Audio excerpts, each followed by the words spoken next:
Okay, happy quarantine day number 4,560. Right? It certainly feels that way. How are you doing? Well, I have been doing pretty well up until about yesterday. Today is the 4-week mark. So 4 weeks ago, today, we started really sheltering in place. We started about a week before we were required to by the city of Denver. And we've been doing okay. We really have. And I'm just not doing great right now. I'm not, because I think we're starting to see the long-term, like, what's the long-term plan? There isn't one. That overwhelms me. I like rules, so I'm following the rules, and it stresses me out when people around me don't want to, and it puts me in a position to be the so I feel like I'm stressed.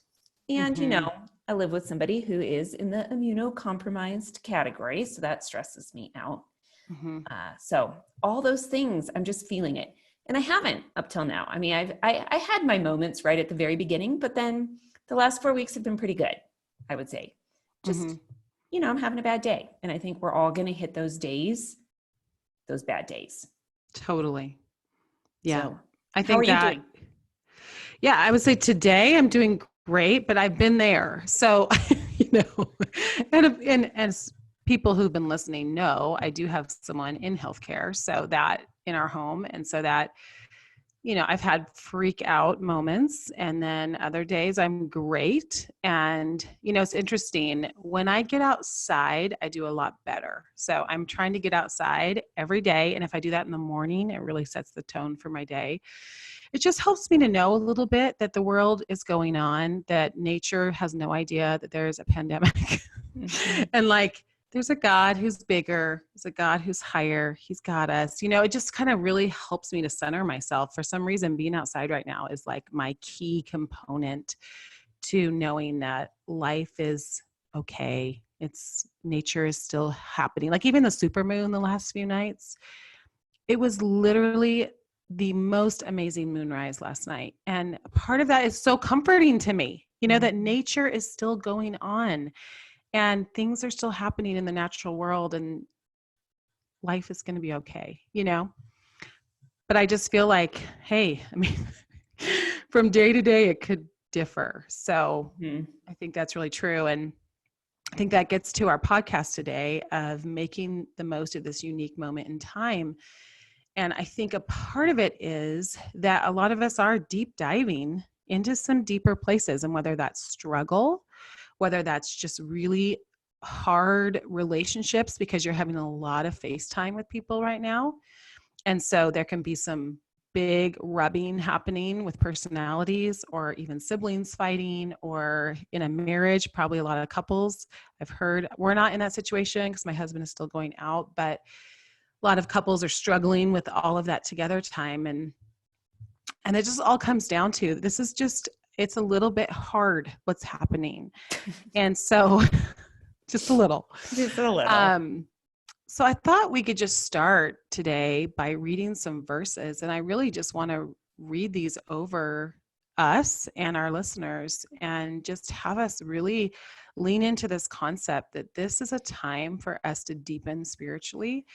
And we can't really force that to happen, but what we can do is open our hearts to this idea that suffering and trial is actually often where God meets us the most, and where he enters. I mean, that is the gospel, that God enters into the hard places and is not only with us, but redeeming us and purifying us in those.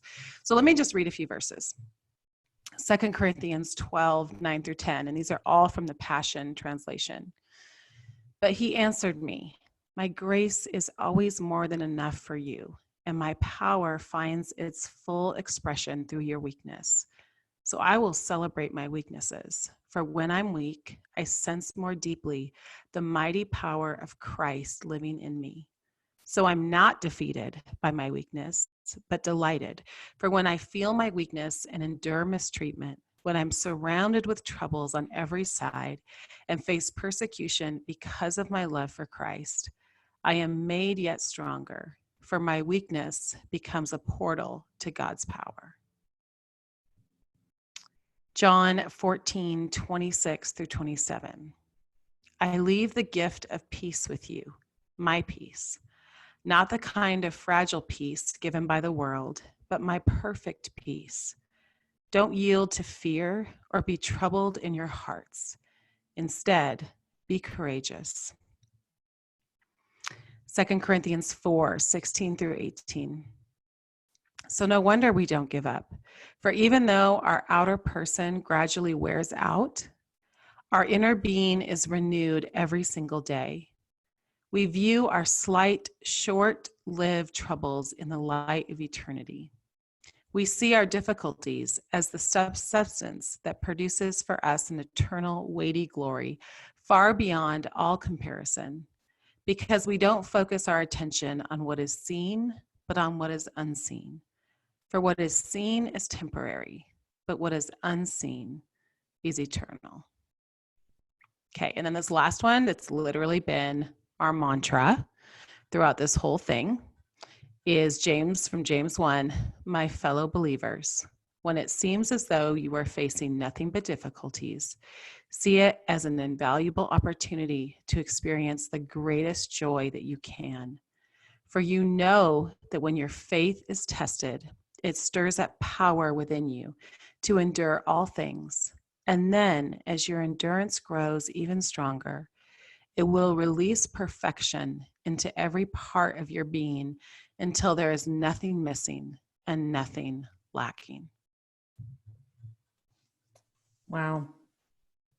That idea of, I leave you my peace, not the kind of fragile peace given by the world, but my perfect peace, shows that peace can be hardy. Mm-hmm. Sometimes we think of peace as this gentle, lovely, soft thing, but this peace can come up against a pandemic. Mm-hmm. And it's gritty, almost. Totally. I love that. A gritty piece. And it's in spite of, like for our family, my husband is a small business owner and he's had to furlough all of his employees. He's not going to be taking a salary for whoever knows how long. And I'm imagining that lots of people that are listening are in that position where finances are really, really, really stressful and hard right now.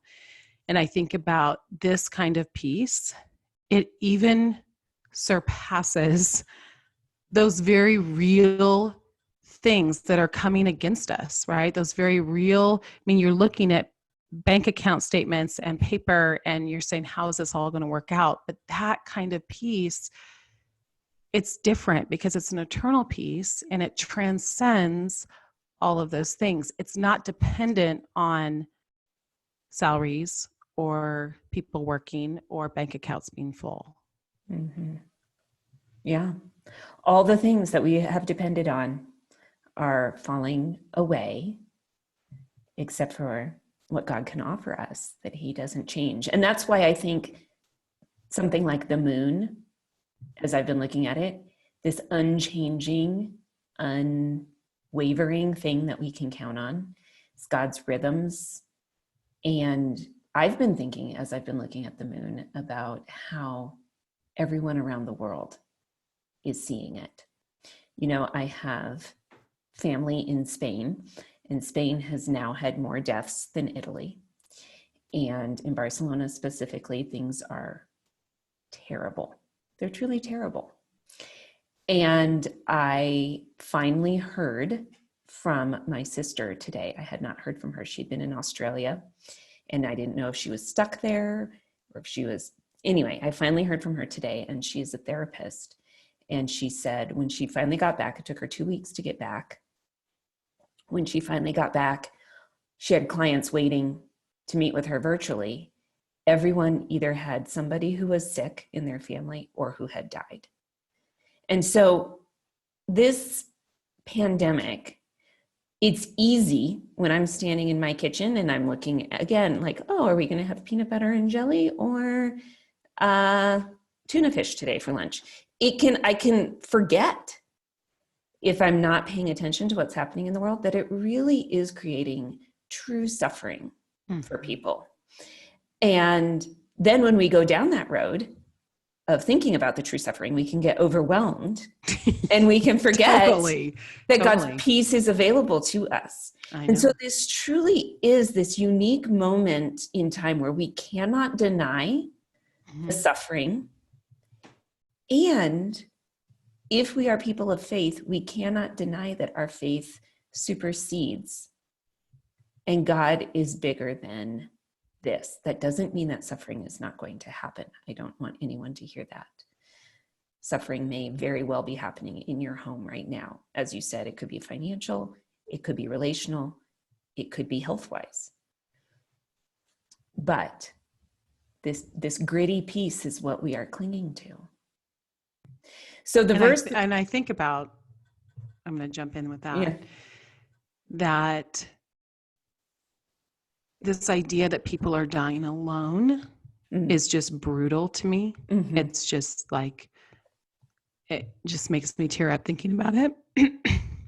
It's merciless. I mean, it's merciless. And I think about that is so entering into the suffering of Christ.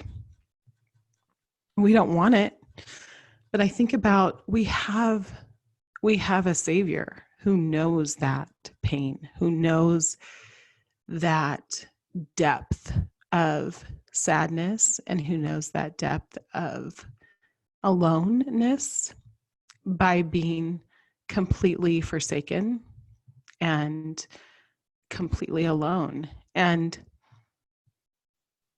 it's just that whole idea of entering into the suffering of Christ, which I don't know that we talk about or that we think about very often. And yet I feel like this virus is making that very real.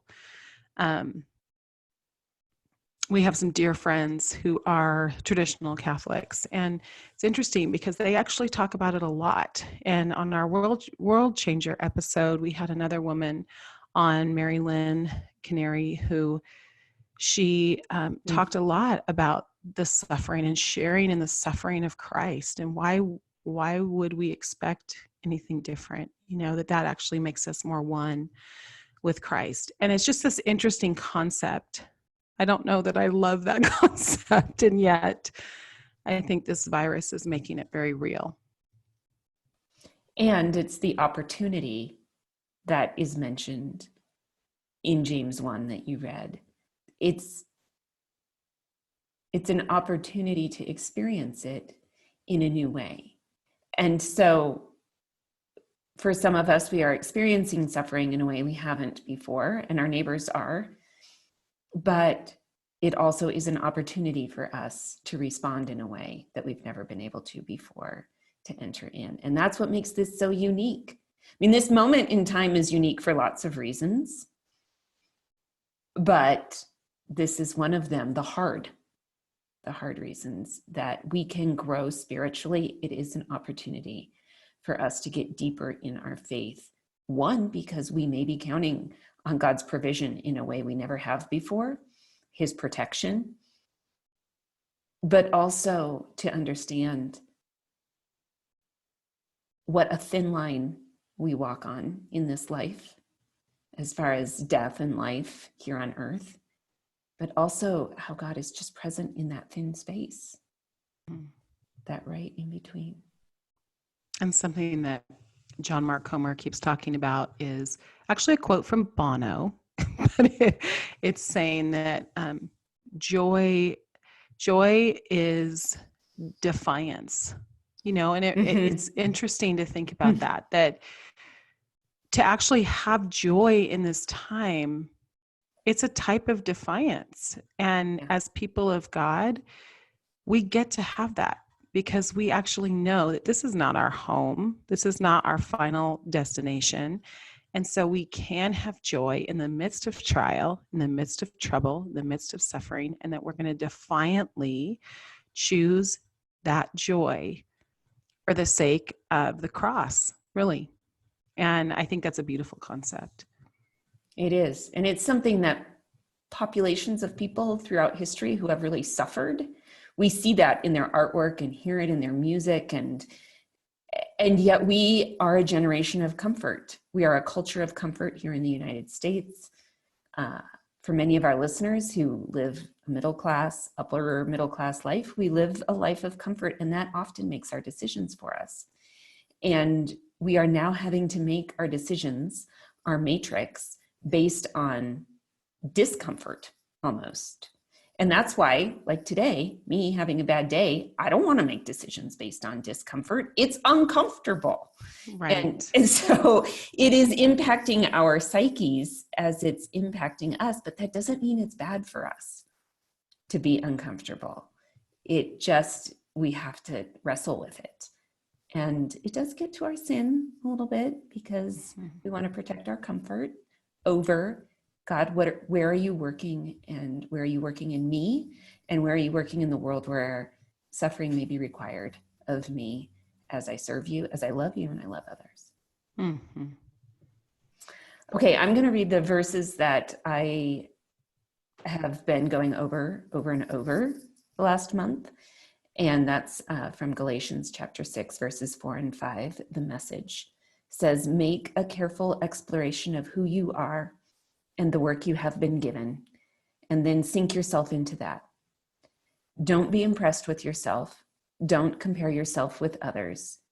Each of you must take responsibility for doing the creative best you can with your own life."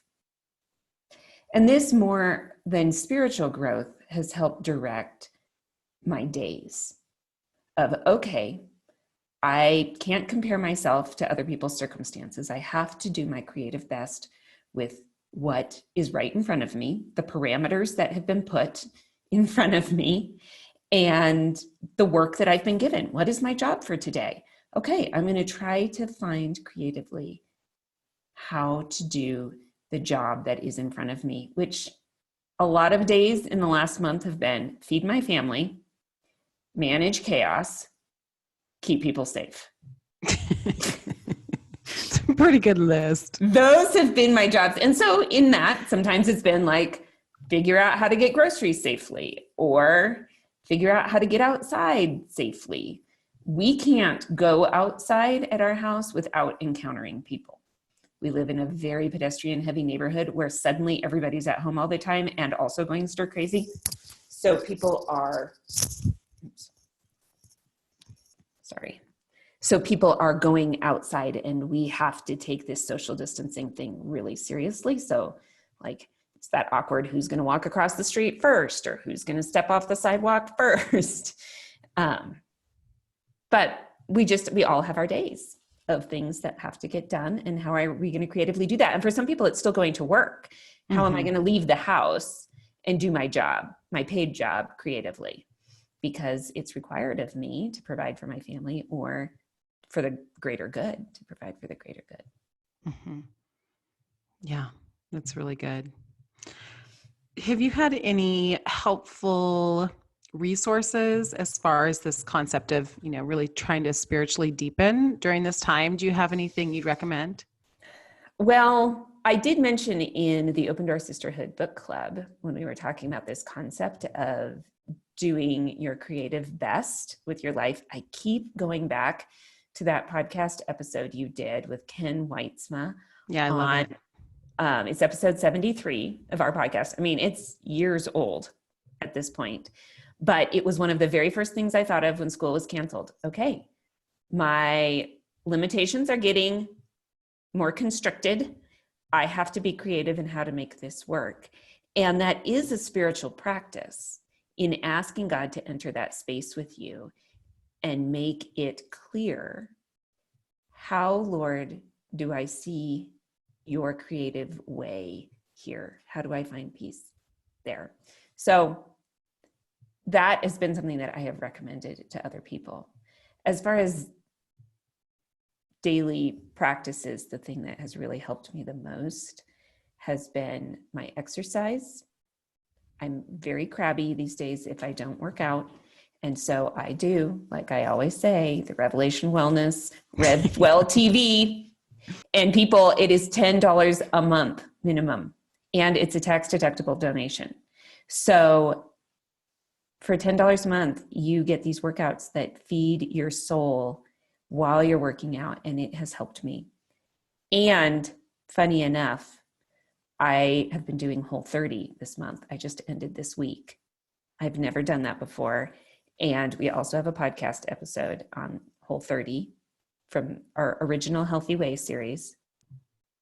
People listening to that would die laughing if they knew 2 years later I was going to do that, because I kind of was making fun of it the whole time. Like, who would only choose to eat these certain foods? That doesn't sound fun. Uh-huh. It was God's ordained timing that I start this right before we went into lockdown. And fortunately, I have had access to healthy, fresh food. So I've been able to continue it. And I did it for 30 days. And it really kind of limits the types of foods you can have. But it made me have healthy fuel for my body, which really gave me clarity of mind.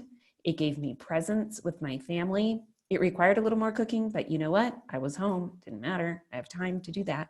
Mm-hmm. But taking care of my body and sleeping and letting my kids sleep, that has been a unique opportunity in For this sure. moment. And I have made that a priority. It has helped me deal with the stress better, but I've also had the opportunity because I've had more time. So it's like this cyclical, one thing feeds the next. Mm-hmm. What about you? What has helped you as far as resources and practices as you've been dealing with the stress of the COVID-19? Well, I am with you. I don't know what I would do actually without exercise. And I've also been, as much as possible, been eating whole foods. And that just, it makes the biggest difference. And it's one of so John Mark Comer, who I already referenced, he has right now a daily podcast called Bridgetown Daily. And it's really great. I mean, I highly recommend it. It's been really helpful as I've been thinking about this idea of deepening and wanting to come out of this time different, a little bit transformed. And he's definitely been a mentor to me in that and his perspective. But he's been talking a lot about these rules of life, the creating a rule of life. And it's actually an ancient practice, but there are 7 different practices in this rule of life. And one of them is exercise. One of them is, I'll just give you an example of a few of them. One of them is not picking up digital media at all when you first wake up and then before you go to bed. That actually there's a neurologic regeneration process that is stunted when we actually have media before bed and then right after we wake up, and we don't sleep better, we're more anxious. I mean, all the things we kind of know.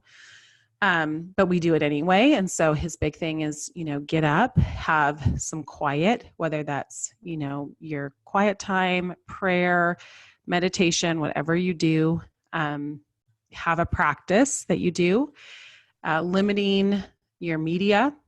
And then another practice is like having a focal practice that brings you joy. So for me, that is actually like being outside, and we actually live in a climate where there's a lot of snow still in the mountains. So like going out snowshoeing, like that's a focal practice. It's something you're focusing on and it brings you joy. For me, just being in nature brings me joy. So that would be an example. Or maybe it's like for someone else, it would be painting on a canvas, and that's a focal practice. But anyway, there's 7 of them.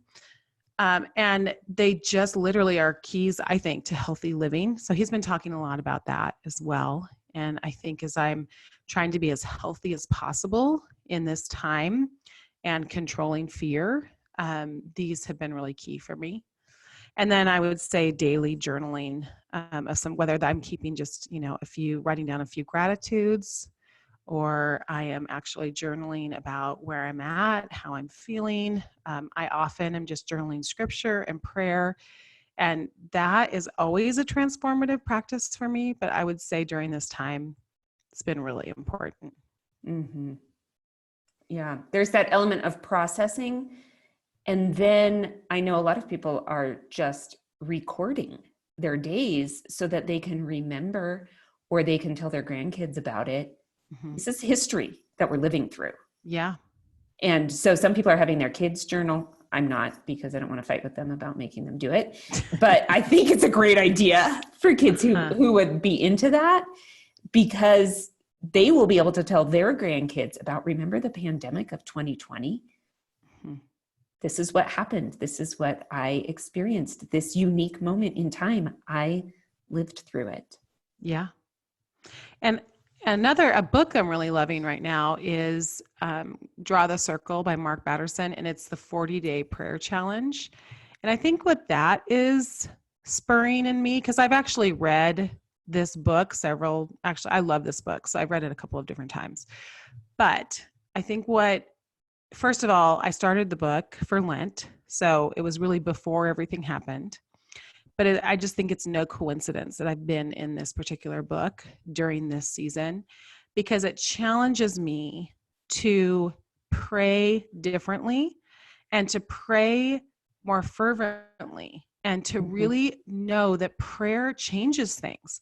So, for example, during this time, like, what are we doing to pray for our country and pray for our families? Like, it reminds me, how am I circling our family right now? How am I circling our nation? How am I circling our leaders? And it's just like this constant reminder of the power of prayer that I think I underestimate over and over and over again. And so it just reminds me to just be praying.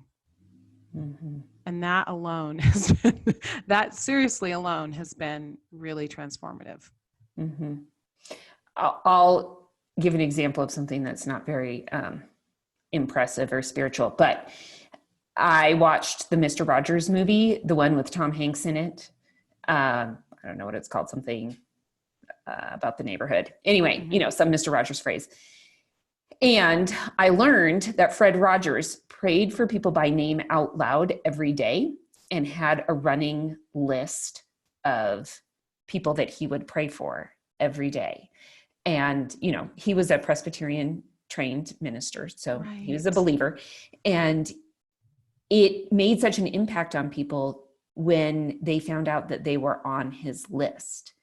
And so I have been thinking about who is on my list that I am praying for every day. Now, again, aspirational goal. I have not made the list yet, but that's what I'm going to do when we're done with this podcast. I'm going to make my list, because I don't want to pretend. I love that. Yeah. I want to be on the list. Put me on the list, okay? Yeah. And hey, how about this? If you want to be on the list, you just message us on Instagram. Okay. We will put you on our list, and I will pray for you out loud. I love it. Mm-hmm. I love it. Okay. Is there a book that you feel like has been good for you? That interview we did with Angeli that aired a few weeks ago about being with your feelings and allowing yourself to feel those feelings. That's part of why I'm been honest today about just not being in a great space, because I'm trying to work on not skipping over feelings, but feeling them so that I can move on and not get stuck or not have them hold me back. And I've been trying to do that with people in my house too. So I've been starting her book because I really liked the interview that we did with her. But I will be honest, I have received some feedback from people as I've tried to be empathetic and let them feel their negative feelings, that they really just want me to tell them that everything's going to be okay. Mm-hmm. So as a mom, because my tendency, it made me realize my tendency is to minimize. Mm-hmm. I'm going to minimize your feelings, because the truth is we're safe, we're healthy, we have food, we have a paycheck, we're good. Like, let's not complain. Let's think about our neighbors that really are truly suffering. That's how I tend to think. Yes. And so that's not fair to my kids. That's not fair to my husband or to me. So I want to be honest about, this is how I'm feeling. I'm feeling this way. Okay, now I'm going to gain some perspective. We really are safe. We are provided for. God has given us everything we need for today. I've acknowledged my feelings. I can move on. I want to do the same for you. But maybe my kids right now need me to do that a little bit. But really, they just need me to say, everything's going to be okay. I know you're feeling sad, but 10 years from now, this thing that you're sad about right now, you'll realize it's not that big a deal. Which even saying that, I'm like, that's not very nice. But I've been told that's what they want to hear. So. Right. So be real with feelings and also say it's going to be okay. Yes. So I recommend that podcast episode. It really has had a big impact on me as I've really tried to allow myself to feel the feelings, even the good feelings, because right now I can feel guilty about looking around my kitchen in a moment and thinking, this is really fun that my kids are home and we're all together and nobody's allowed to leave. Part of me likes that. Okay, I'm going to just allow myself to feel that joy right now and feel that gratitude for it, even though I know that for a lot of people, this is not their situation. And so just allowing myself to feel all the feelings. Yeah, that's really good. I love it. Okay, so this has been a really good part one of this unique moment in time. And next week, we're going to have a part two that really talks about some practicals of how we can make the most of this particular unique moment. So for today, I think we did, kind of this broad overview of how is this time? How's this making us feel? Kind of what's happening. And then next week, I think we'll get more even into the nitty gritty of, okay, how do we make the most of some of these daily moments? Right. Okay. This has been good. And please message us if you want to be on the list. We will pray for you like Fred Rogers. I love it. All right. Well, tomorrow is a new day. The moon will come up tonight again as a reminder to us that our bad days won't last and that we are going to turn to defiant joy. Yeah. Even in the midst of them. Yeah. Okay. Bye. Bye.